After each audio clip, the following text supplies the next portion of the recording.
আর এইভাবে মায়ের কোল খালি হোক এটা আমি চাই না, কারণ আমি তো বাবা মা সব হারিয়েছি। আমি তো জানি হারাবার ব্যথা কত কষ্ট, কিন্তু সেই কষ্ট বুকে নিয়ে তো ফিরে আসতে এদেশের মানুষের জন্য।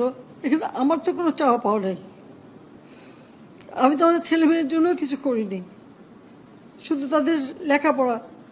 নিজেরাই চাকরি করছে, নিজেরাই পড়েছে, আমি কতটুকু করতে পেরেছি, কিন্তু আমি দেশের মানুষের জন্য করেছি। আজকে অন্তত মানুষের ভাত কাপড়ের ব্যবস্থা, চিকিৎসার ব্যবস্থা, তাদের কাজের সংস্থা সবই তো করে দিচ্ছিলাম। যাক, আমি আর কিছু বলতে পারি না। আমি যে এগুলি এক একদিন দেখি আর